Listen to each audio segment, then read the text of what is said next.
to Awakening from the Meaning Crisis. So last time we finished up our look at what was going on in Buddhism, and then we moved back to the West, and we started to take a look at what was coming after the Axial Revolution. And we saw that Aristotle's disciple Alexander ushered in a period of turmoil and cultural anxiety, a period where many people were expecting or were experiencing domicide in a very wide manner, a deep and profound sense of loss of home, not of having a house or a dwelling, but that connectedness, that rootedness to one's culture, one's place, one's history, one's language group, one's religion, one's community, etc. And we saw that what happens is a change in the cultivation of wisdom. Notice again the deep connection between the cultivation of wisdom and the attempt to deal with enhancement of meaning or the response to a meaning crisis.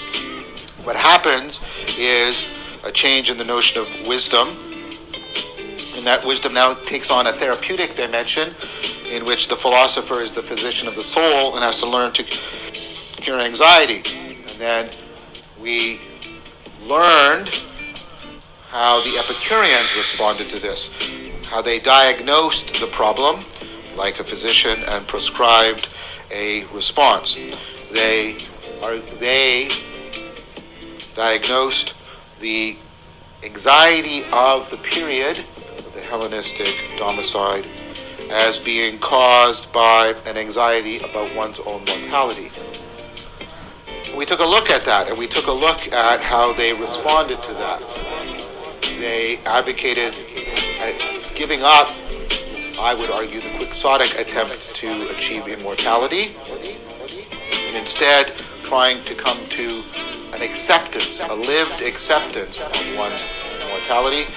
And they did that by getting you to realize, by slowly getting you to realize, getting clear about your nebulous anxiety, that it's not about non-existence, it's not about experiencing total loss, it's about experiencing partial loss, and then there's a remedy to experiencing partial loss, which is to, set yourself upon those things that are actually constitutive of meaningful happiness, and then deeply realizing and structuring your lives so that you will have those up until the moment of your death, which is philosophically informed friendship, meaningful relationships in which we are afforded the cultivation of wisdom and self-transcendence. Now, while I think mortality salience is definitely a part of the Hellenistic crisis, I don't think the Epicureans have a comprehensive understanding. And to get a more comprehensive understanding and diagnosis, we turn to the Stoics. But in order to understand the Stoics, we have to understand the group that they developed out of. Those were the Cynics.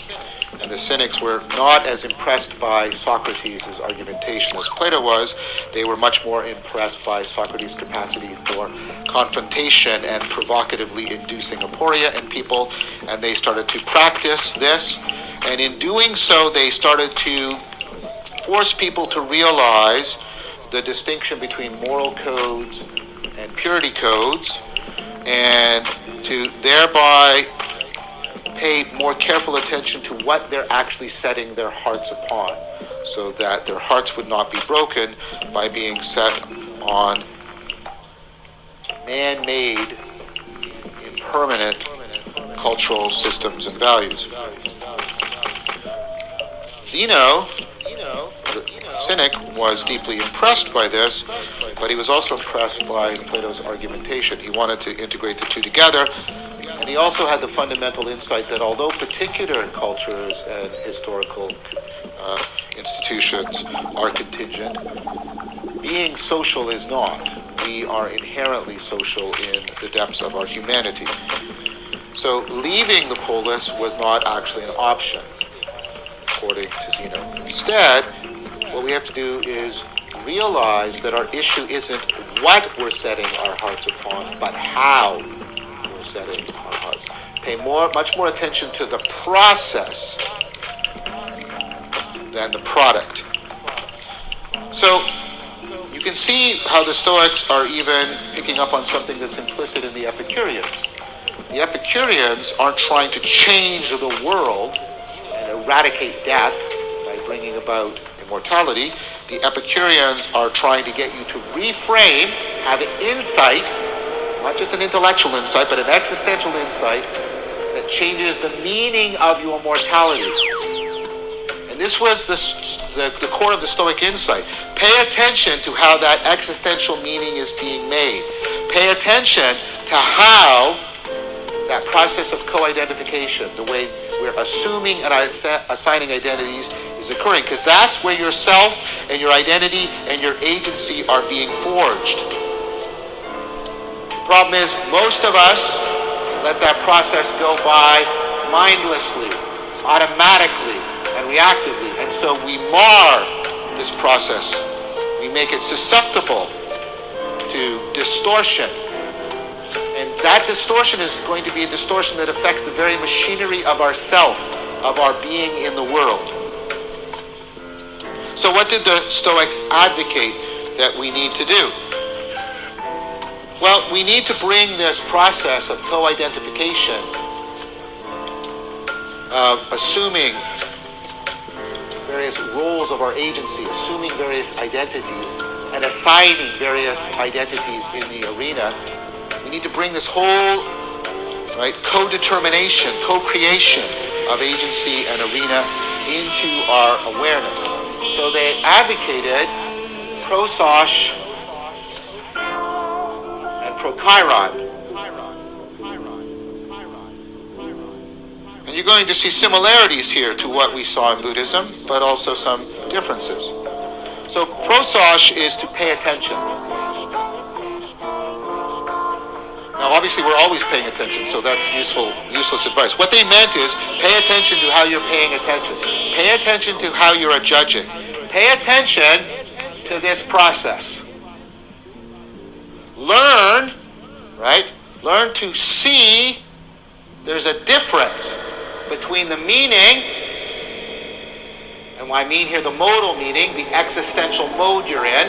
I don't mean semantic meaning. Learn to distinguish between the meaning and the event. Let's stop here. This is the core, I would argue, of all of our current psychotherapies that are cognitive psychotherapies. Learning to distinguish between the event and the meaning you give the event. Because this is happening, this is like when I talked before about your glasses, they're normally transparent. Because we almost always unconsciously framing events, the meaning and the event are fused together.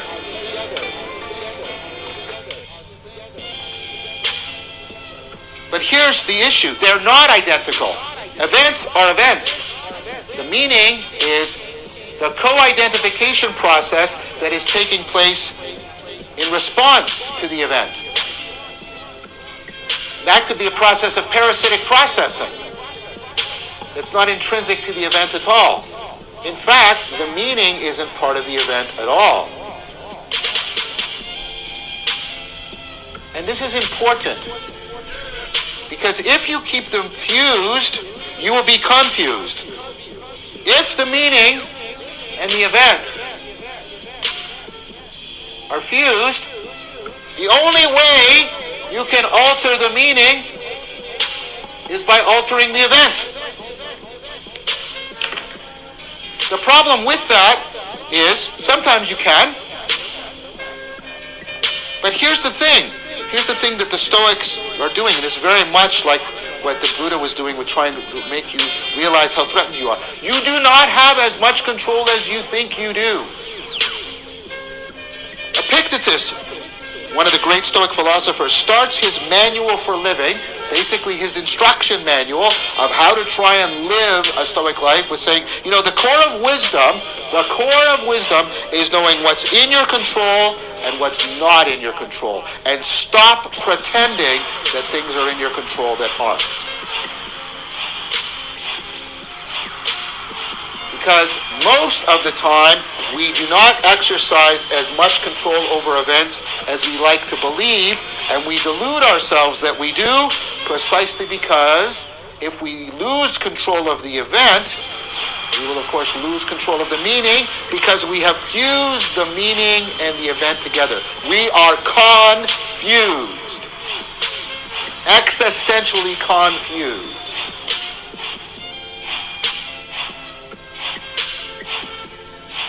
How can such a confusion occur to us? We've already talked about this. I mentioned Erich Fromm when we talked about the being and the having mode. I mentioned at that time, and we would come back to it, that Fromm was directly influenced by the Stoics. It's the Stoics who got us, to realize, to use Frommian language, the distinction between the having mode and the being mode. The having mode is met by controlling things. And there are some things we literally have to control. Water, food, air, shelter. But most of our most pertinent needs are not needs that are met by exercising control. They are needs that are met by enhancing meaning. We have to become. Look, the being mode is met by developing the agent-arena relationship, by becoming mature, which isn't just something that happens inside of me. Look, when I become mature, it isn't just that I'm changed inside, I also inhabit a different arena. And we recognize that socially. That's why we don't let little kids get married or drive cars or own guns. They're not allowed to move in a certain arena. Maturity is a agent-arena relationship. It is a particular existential meaning. But if you do not know how to separate the meaning from the events, you're liable to be very seriously modally confused, such that you pursue maturity by trying to have a car. You pursue being in love by having sex and controlling and manipulating. But it doesn't work, because you really can't exercise as much control over the world as you need in order to stabilize the meaning. Do you see how this is like the cynic still? Right? You're trying to control a world that largely is beyond your control. You're setting your hearts on things, your heart's going to be broken. But it's not just about man-made. Anything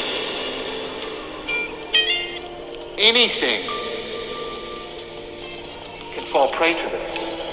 You have to practice bringing into your awareness in a way that is transformative and developmental the distinction between events and the meaning of events, and realizing this.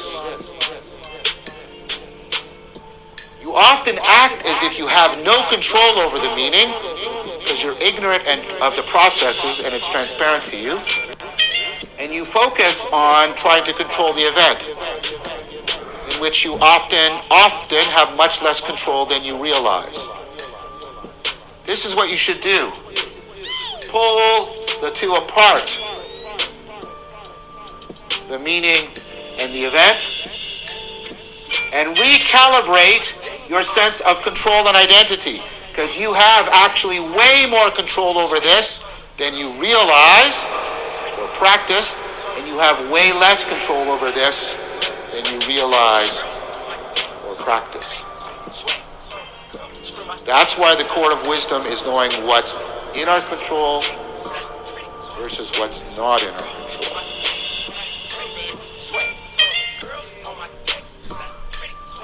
So how do you practice that? how does your identity change as you do?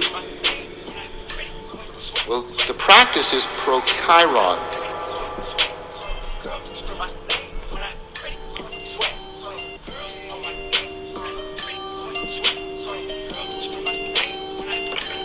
This means sort of ready to hand. It means remembering, but in the sense of sati, like mindfulness. It means remembering in a way that brings skills and sensitivities and sensibilities to bear in an appropriate and effective manner. It means remembering in a modally existential sense. So you practice a bunch of psychotechnologies to try and get them so internalized that you can not know that there's a distinction. I know that I should go outside the 9 dots, but I need to know how to actually separate these things. So, what do? Well, you engage in moment-to-moment practices. You can see this.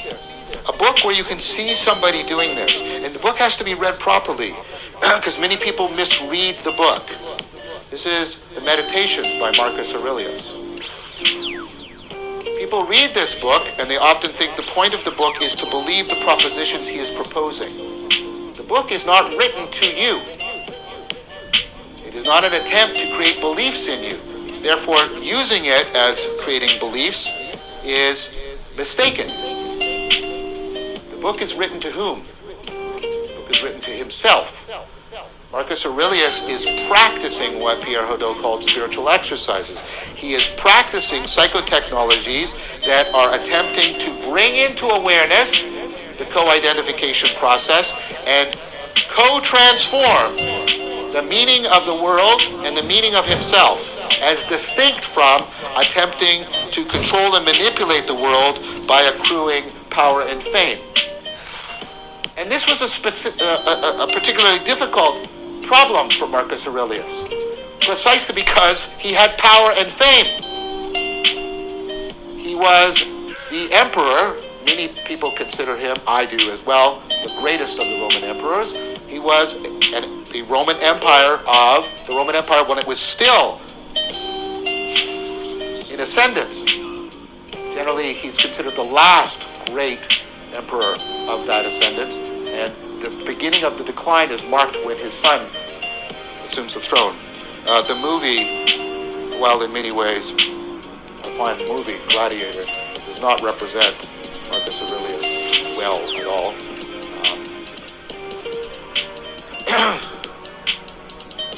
Marcus Aurelius said something that really brings out both of these points. The challenge he faced and not getting enmeshed in power and fame because of the way power and fame fuse the meaning with the event. He famously said this: it is possible to be happy even in a palace.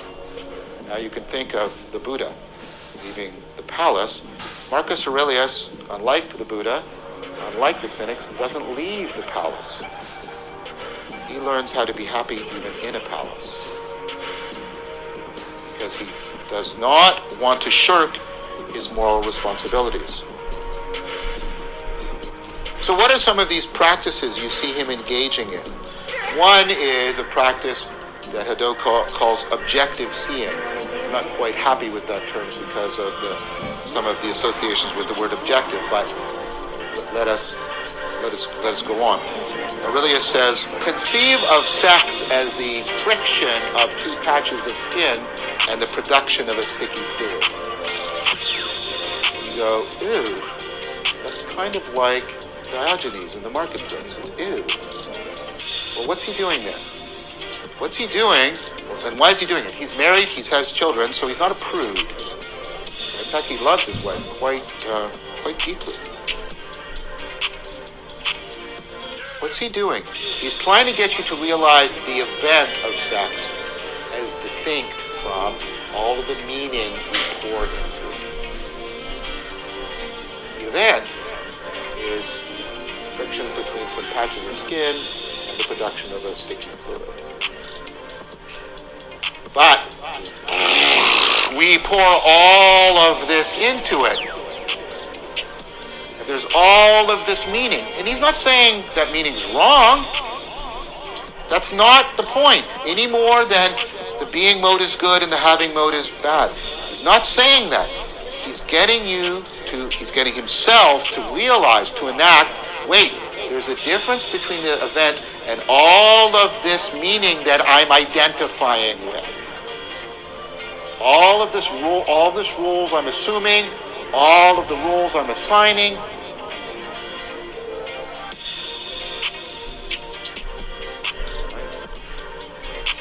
The Stoics would recommend get a cup that you're really attached to, a cup you really like. Start using it on a daily basis so that you really like it, so that it becomes very familiar and then smash it. Because then you'll remember the distinction between the meaning and the thing. And if you can practice it with something that ultimately isn't that much of an event, with little things, then you can learn to do it with larger things. This leads to a practice that many people find distasteful for the Stoics. It's called premeditatio.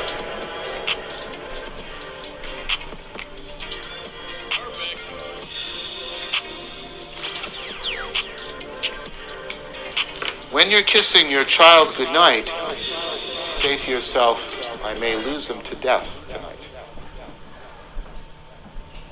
Because you have to learn to distinguish the meaning from the physics. You have tremendous control over the meaning that you and your son are making together. You have very little control over the physics of his mortality. Yes, you can do things to protect him, and you should, but you can't move the universe. Look, we have got to remember this better, sati. We have entire genres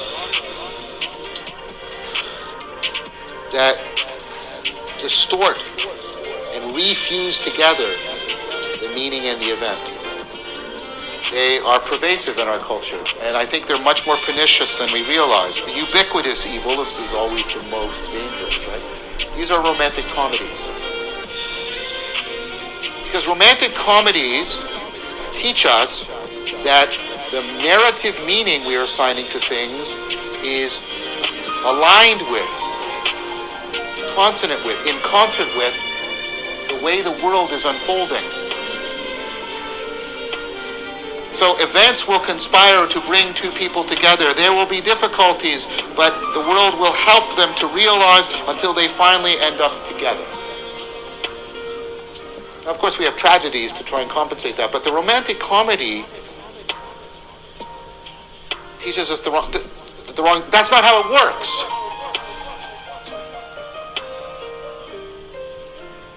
I'm in love with an amazing woman. I admire her I admire her as a person. I'm just so deeply grateful to be in this relationship, and it's growing and growing. Right? And I'm, oh, this is fantastic. And I step out into the street and I don't notice a truck coming, and it kills me. It doesn't care about my happiness. It doesn't care about my narrative. It doesn't care about all of that meaning that I'm making with her. It's real that we're making this meaning. It's part of our being mode. But it's not the same as the events that I'm experiencing.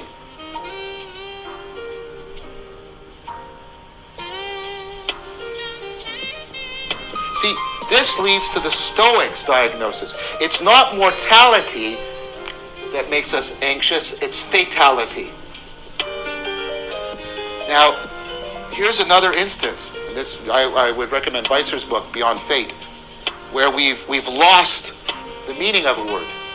Because we associate that with mortality. Something that's fatal is something that has caused death. But that's not the root of the...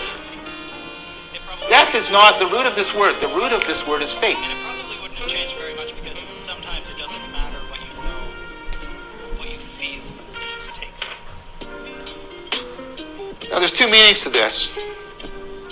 One is some sort of magical things are predestined by some supernatural force. I'm not talking about that meaning of fate. I'm talking about the way things are fated to happen. They're just rolling from their own causal necessity. And here's the point. When we fuse these together, we become subject to the fatality of all things. Everything is fatal in that the meaning and the thing are not identical, and if we forget that, we will suffer when they come apart. Now I can explain to you the association. Why is this associated with death? Because death is where those come apart. Death is where the events of the universe and all of your meaning and all of your narrative and all of your identity radically become unglued. Death is fatal. It reveals to you in the ultimate loss of agency that meaning and event are not identical.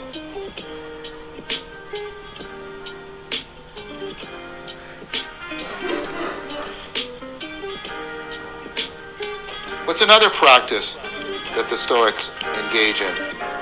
The practice they engaged in is called the view from above. The view from above. You can see Marcus Aurelius doing it in the Meditations. He says, imagine that instead of, and think about the Solomon effect that we talked about, moving from a first-person perspective to a third-person perspective. And there's all kinds of evidence about altering your level of construal, having these very powerful effects on your cognition and your sense of self.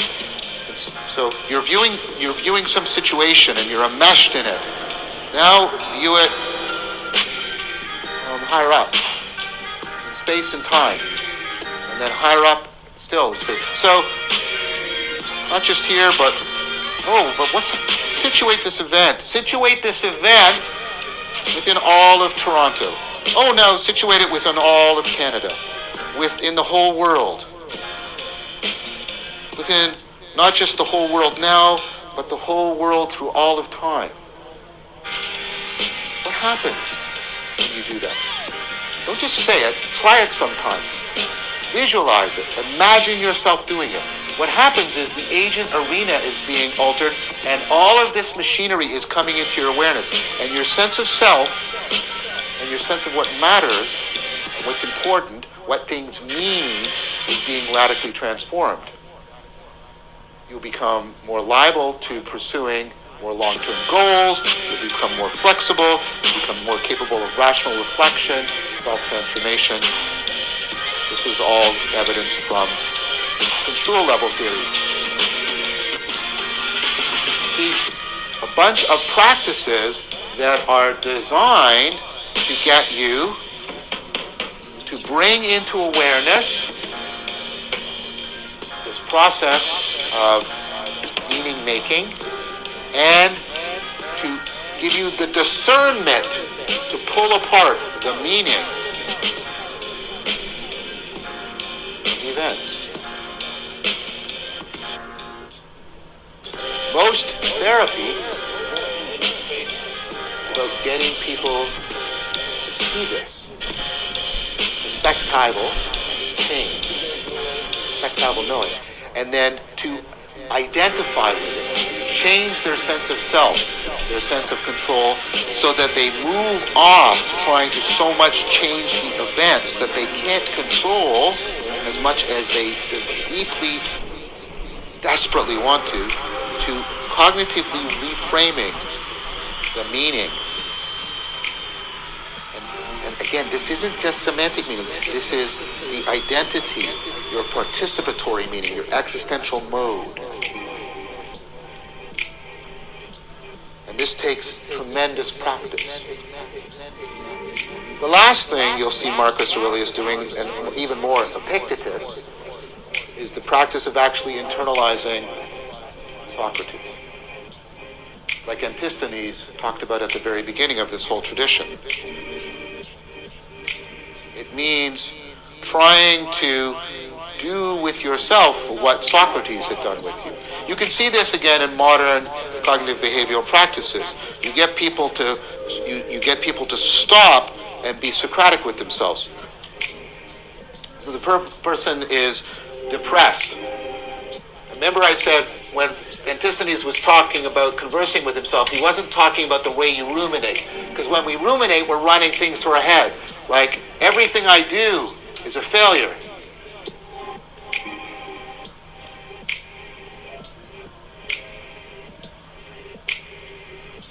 The therapist doesn't try and console the person and says, like, well, no, go out and get more success. He doesn't give the American commercial response. Well, go out and succeed more, conquer the world. Good luck with that. Okay. He says, well, she says, everything you do? Everything? Was you stating to me that that's a failure, itself a failure? Well, no, not everything. Did you get here successfully today? Well, yes, I did. What about clothing yourself? Oh, yes. So what do you mean by everything? I don't mean everything. What do you mean?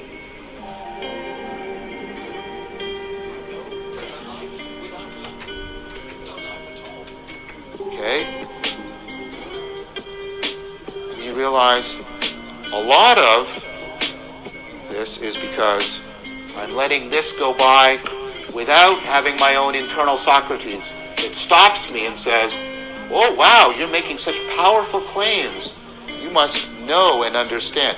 You see, you're bullshitting yourself because this is very salient to you, but it's way beyond your understanding because it's not representing what you actually mean. This may be what you believe, but it can't be what you mean. Everybody hates me. Everybody? So everybody's out to get you. Well, no, not most people. Which people? Well, this person. They hate you? How do you know they hate you? Well, they said that. Is that enough for hate? You can see Socrates here. Is that what you mean by hate? Tell me what you mean by it.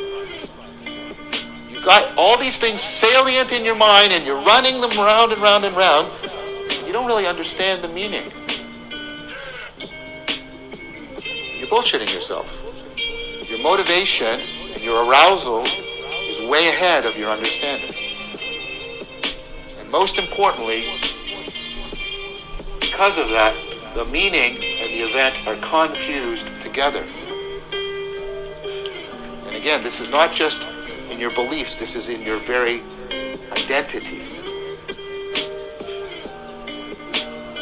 By doing all of this, you're going to transform your capacity for interacting with the world.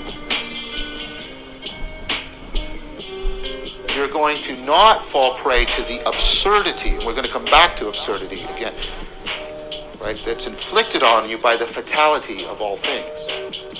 Because if you can discern, and this is one of the key things of wisdom, is discerning, not just in thought, but in perspective and in identity, the difference between the meaning and the events, and properly identify, by meaning properly sensing and calibrating your sense of control, then you will alter your sense of identity. How? And how could this possibly give an answer to the mortality of things that the Epicureans gave a direct answer to? Well, let's play with that a little bit. A bit of a view from above.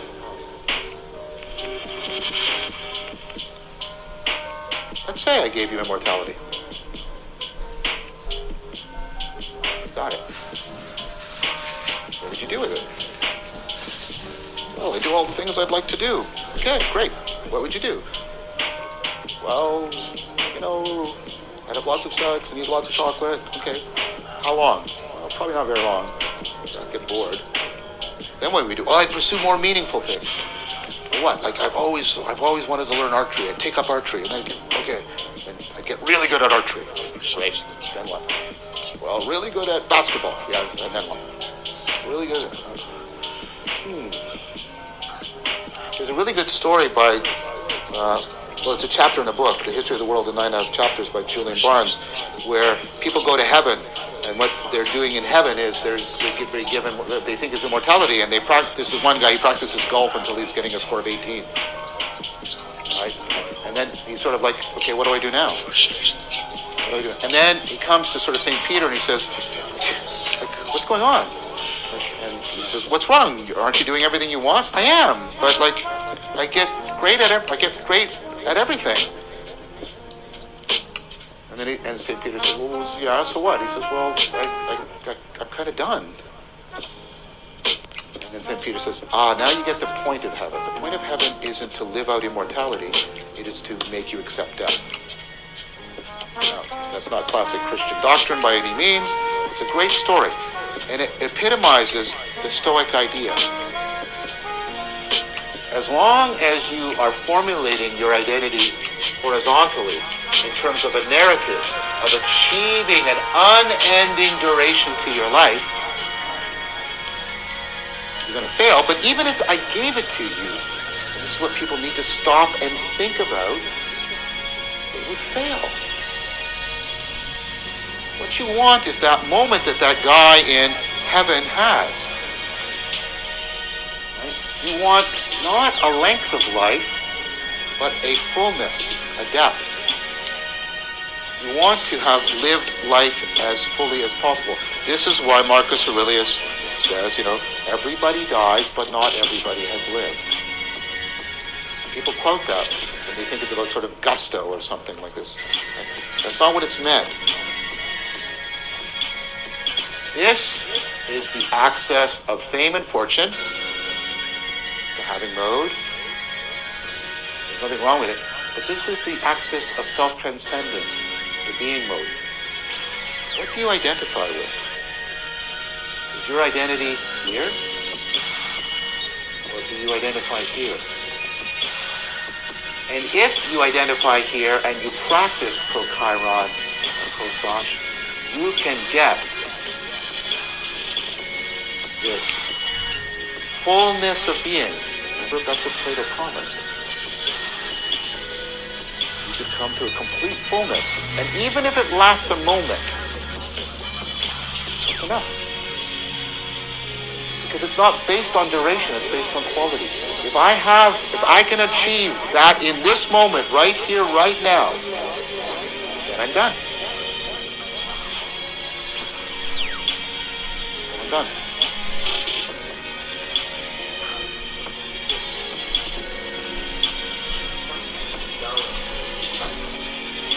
So the Stoics have an answer that in a somewhat watered down form is still very powerfully effective, at least in our therapeutic endeavors, which are becoming more and more central to many people's lives because of the meaning crisis. But a less watered down version is also existentially pertinent and relevant.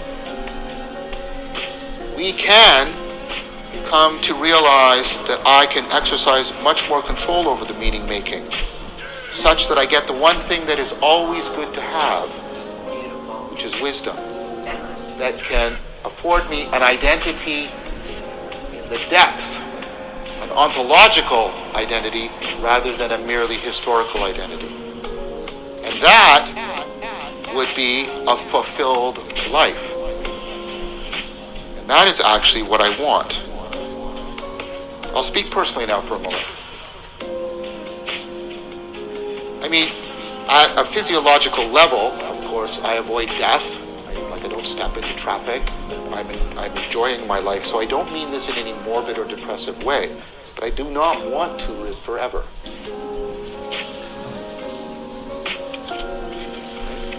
I do not want to live forever. I do not think that John Vervaeke should exist for all time.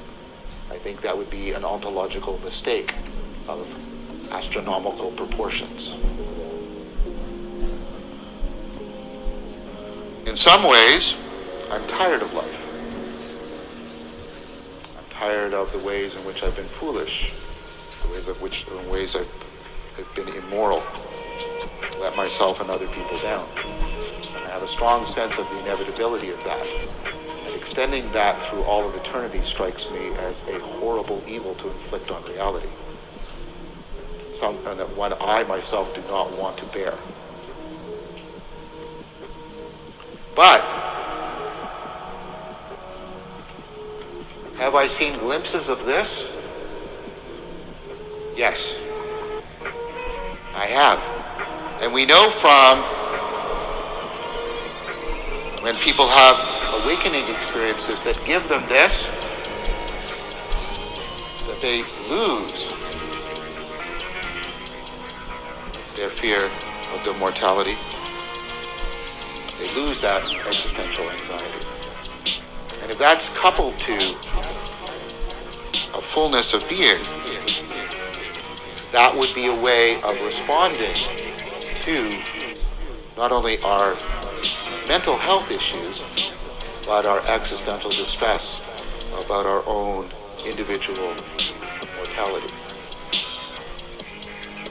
So you can see with both the Epicureans and the Stoics that we have things analogous, different but analogous to the kinds of things we saw at work within Buddhism. And we can see that the West is building up this very powerful tradition in its own right.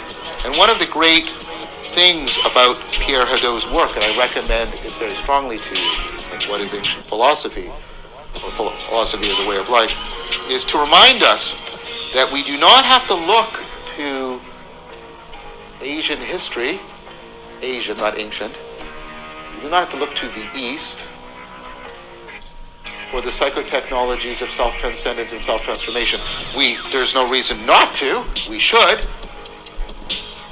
But we should not do that because we believe there is nothing within the Western heritage that offers us a profound response to the quest for meaning, wisdom, self-transcendence, and a response to existential anxiety.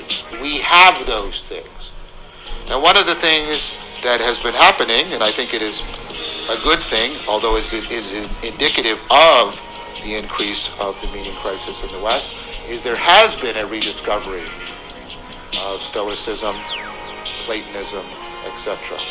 Part of what we need to do, and that's what I've been trying to do with you, is integrate that with our current cognitive science so that once again we can learn how to, and I mean this in a deeply, spiritually deep way, salvage from our own tradition the psychotechnologies and practices of wisdom and meaning making that we are going to need, but in a way that we can live within a scientific worldview.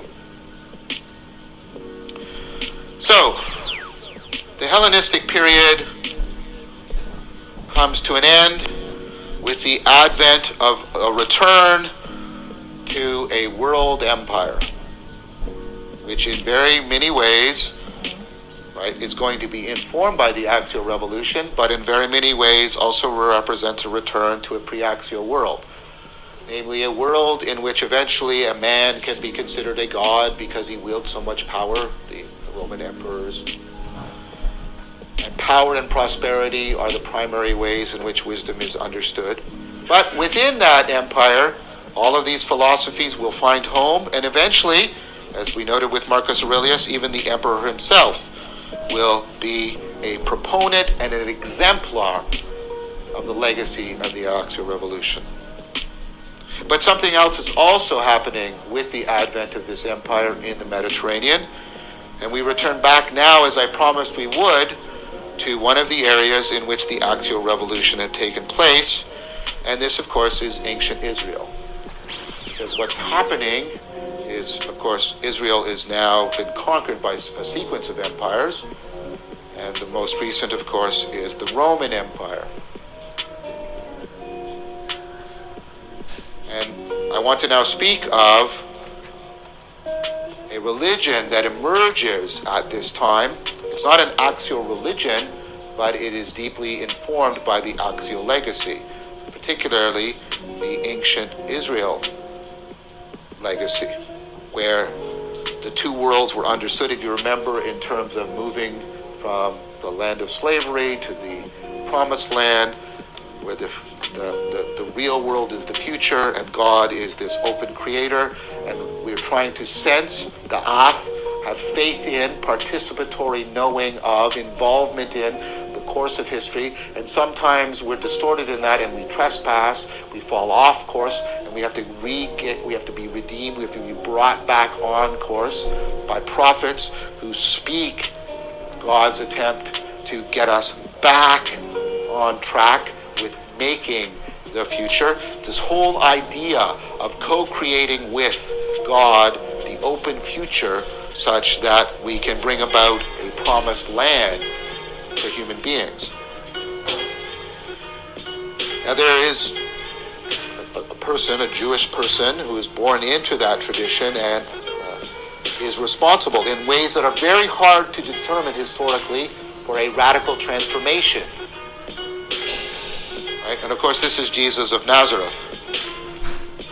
And probably the most pretentious thing I'm going to do is trying to speak about Jesus of Nazareth. I mean, literally, many millions of people believe he was God. Not metaphorically, not symbolically, but literally, metaphysically. I am respectful of this fact. I don't agree with it, at least in very standard interpretations. My endeavor is to not try and give some final complete version of this. That would be hubris and arrogance on my part.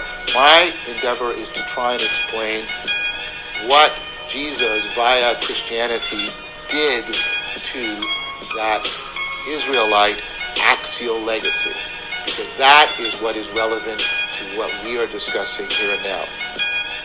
The battles, the interminable and I think ultimately undecidable battles, even though many people claim to have reached the final conclusion about who Jesus was and what Jesus did, are not something I'm going to try and resolve here.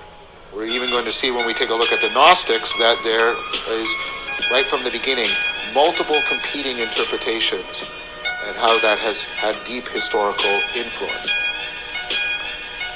So, if you remember,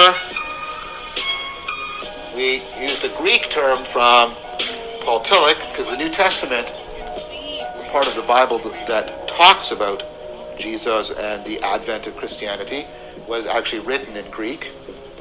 So Tillich, the same Paul Tillich who wrote The Courage to Be, talked about kairos, about that perspectival participatory knowing the fullness of time, knowing exactly the right time. So some, right, that are going to, the right timing to shift the course of events. What Pascal, when we come to Pascal, we'll talk about is the spirit of finesse. The right, you're not yet in a romantic relationship with Susan, and you kiss her, and is it the right time?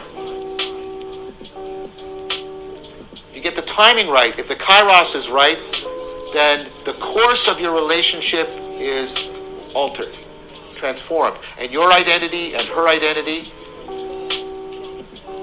changed.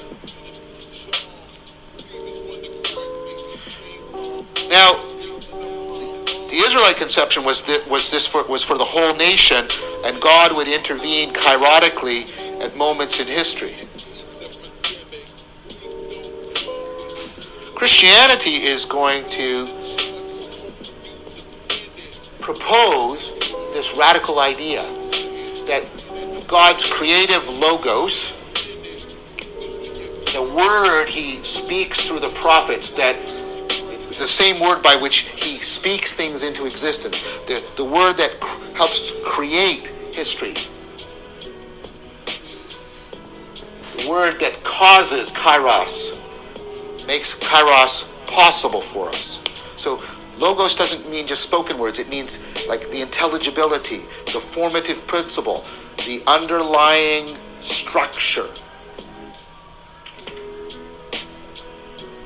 Christianity, it's in the Gospel of John, anarche and logos. In the beginning was the logos. Passage actually probably lifted from Stoicism. what is John appropriating it to say? He's saying that God's capacity